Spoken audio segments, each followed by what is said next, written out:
Mistä tulemme? Kysymys, jota ihmisen monituiset kunnat ovat pohtineet aikojen alusta asti. Tähän kysymykseen ei ihminen voi vastata ilman vastustusta. Valitettavasti tietomme ihmiskunnan alusta on hukkunut. Jäljellä on vain pieniä murusia, myyttejä, taruja ja tarinan palasia. Suuret koitokset, murheet ja voitot ovat unhoitettu kansakuntien mielistä. Ja se, mitä on jäljellä, ei muisteta. Sekin, mitä meillä on, hiljalleen on rapautumassa pois. Apatia on iskenyt melkein kaikkiin ihmisten kansakuntiin. Tavalliset ihmiset eivät edes tiedä kansamme historiaa tai alkuja. Siksi olen tässä, kertomassa tarinoita, mitä ei muisteta, jakaen kansakuntamme alun liekkiä, jotta se ei sammuisi. Kiitos Jumalan, näiden maiden väestö on nyt kristitty, mutta pohjoisessa ja idässä Norjasta poispäin on monia pakanakansoja. Karjalaisia, kveenejä, sarvilappalaisia ja 2 Bjarmimaan ihmiset. Mitä kansoja elää näiden maiden ulkopuolella, meillä ei ole siitä varmoja tietoja. Kuitenkin, kun tietyt laivamiehet yrittivät palata Norjaan Islannista, heidät ajoi myrskyt talviselle alueelle. He rantautuivat vihermaalaisten ja bjarmilaisten maahan, jossa he väittivät löytäneensä laajan kokoisia miehiä ja naisia. Bjarmia oli Jäämeren rannalla sijaitseva finno-ugrilainen heimovaltakunta. Nimi valtakunta voi olla hieman harhaanjohtava, sillä voimakasta keskusvaltaa ei ollut.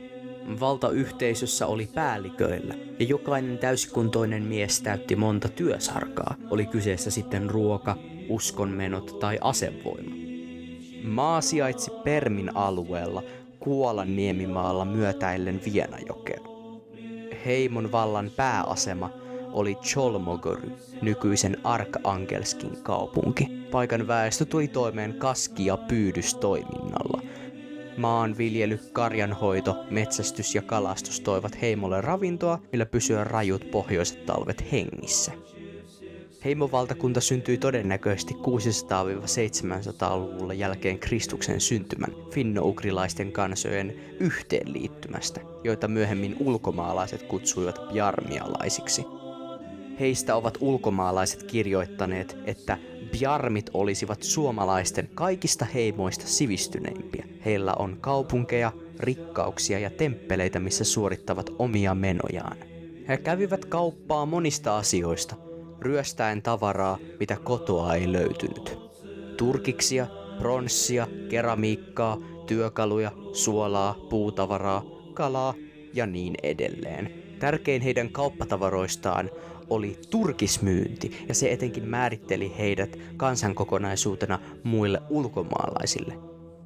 Jotkut modernit tutkijat ovat ehdottaneet, että termi bjarmi on laaja termi, tarkoittaa mahdollista kauppayhteistyöporukkaa, joka puhuisi monia eri kieliä. Tätä tukee suomen kielen sana pärmi tarkoittaa kauppamiestä. Kulttuurin suhteen bjarmialaiset olivat finno-ugrilaisia, joilla oli varsin samantapainen monitahoinen jumalkäsitys kuin Suomen pakanaheimoilla, vaikkakin on todennäköistä, että bjarmialaiset kutsuvat itseään toisella nimellä. Tietomme bjarmialaista tulee aina toisen näkökulmasta. Tietomme mukaan ei ole ollut tai ei ole historialle säilynyt mitään bjarmialaisen kirjoittajan kirjoittamaa kirjaa tai kirjallista teostoa. Eniten mitä meillä on heidän koko kulttuuristaan jäljellä on perimätietoa, mitä on levitetty sukupolvesta sukupolvelle eteenpäin. Elias Lönnrot ajaa itse sitä näkökulmaa, että Kalevala-eppoksen runojen alkuperä olisi Bjarmiasta. Vaikka suomalaisilla heimoilla oli suojattu asema, ei se silti heitä auttanut. Itä käänsi katseensa länteen ja länsi itään päin. Eirik Verikirves tuli valtaan ja hallitsi Hordalandia ja Fordanea. Hän otti miehiä palveluksensa ja piti heitä kanssaan. Eräänä keväänä Erik Verikirves valmisteli matkaa Permiaan ja valitsi miehensä huolellisesti retkikuntaan. Thorolf liittyi Eirikin mukaan ja palveli lipunkantajana aluksen kokassa. Aivan kuten hänen isänsä oli ollut, Thorolf oli erittäin suuri ja vahva. Tällä matkalla tapahtui monia suuria tapahtumia. Eirik taisteli suuren taistelun Dviinajoen varrella Permiassa ja nousi voittajaksi niin kuin runot hänestä kertovat. Ja samalla matkalla hän meni naimisiin Gunhildin, Osur Snowtin tyttären kanssa ja toi hänet takaisin kotiinsa mukanaan. Entisajan suomalaisista lähteet kertovat ulkoisen tekijän näkökulmasta. Jokainen historia tai lähde on ulkopuolisen kirjoittama. On siksi todennäköistä, että heimot eivät kutsuneet itseään kveeneiksi tai skridefinneiksi, miten antiikin kirjailijat heitä kuvaavat. Se tieto, mikä kantautui naapureiden korviin, oli usein epäluotettavaa tai vääristeltyä joissain määrin. Suomalaisten voitoista ei kerrottu tai kirjoitettu. Jokainen voitto oli torjuntavoitto, sillä suomalaiset menivät hävittämään ja kostamaan takaisin. Suomalaisilta puuttui keskitetyt valtakoneistot, millä pitäytyä valloittamissa alueissaan. Tämä menettelytapa kostautui heille loppujen lopuksi. Suomalaiset eivät olleet rauhallisia naapureita. Kostoretket olivat yleinen kulttuurillinen tapa ja mahdollinen videoaihe tulevaisuutta ajatellen.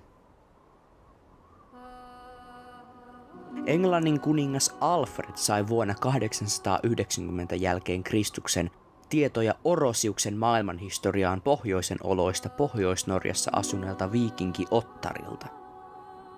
Kyseessä on yksi varhaisimmista kirjallisista lähteistä esiaikaisesta Suomesta.